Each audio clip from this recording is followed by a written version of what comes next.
you are. You just have to say that you're fine when you're not really fine. You just can't get into it because they would never understand.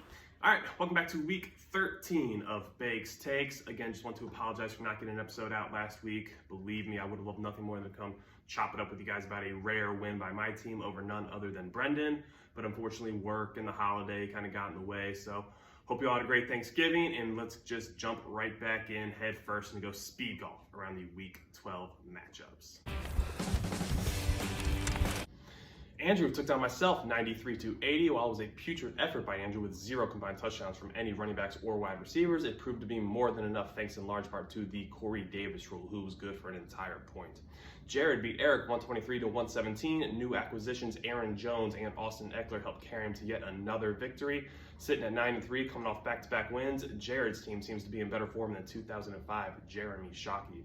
Ty beat Luke 106-81. Ty's team got out of bed, so that is more than plenty to pick up a win against lowly Luke, who just hates scoring 100 points. With this love fest that has broken out here at Staples.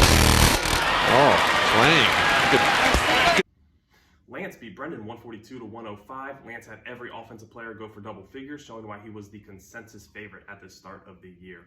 Brendan has now dropped 2 in a row, falling to 6-6, and has a huge matchup against Andrew next week, which will have major playoff implications. Kevin beat Kyle 133-132. The margin of victory of .42 was the second smallest in league history. The storyline here was Josh Jacobs, though, who with 45 points is now the #1 running back in all of fantasy. Kevin can't be anything shy of head over heels for how Mr. Jacobs has been playing. And that is how speed golf is done. Without further ado, this week's Get my mother on the phone! Player of the week is Samaje Perine. This former Redskins castoff was once cut in favor of Byron Marshall, and through week 10 was averaging just 13 yards per game. However, this past week, he outscored the likes of Saquon Barkley and Travis Kelce and helped Lance secure yet another victory and the most points in the league this past week. So someone please get Miss Perine on the phone. Get my mother on the phone!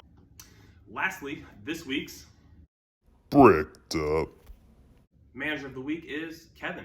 I mean, ever since the trade deadline special episode where he was 3-5 and considering selling, he's since rattled off 4 in a row. He's fresh off a less than half-point victory over Kyle where Josh Jacobs dropped a 40-burger, and he's now in great position to make the playoffs. So if he's not bricked up right now, then I don't think there's enough pills in the world. So that's why this week's Bricked Up Manager of the week is Kevin. So thank you guys for tuning in. Next week will be the annual highly anticipated playoff picture episode where I'll break down what each team needs to have happen in the last week of the regular season for their team to punch the ticket into the playoffs. So as it stands right now, Jared and Lance have both secured playoff spots, while Andy, Kyle, and Luke have all been mathematically eliminated. So obviously there's still buys worth fighting for. The 1 and 2 seeds will receive buys in the first round of the playoffs.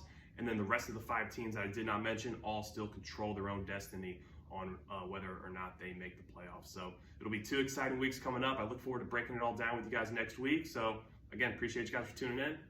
Play well.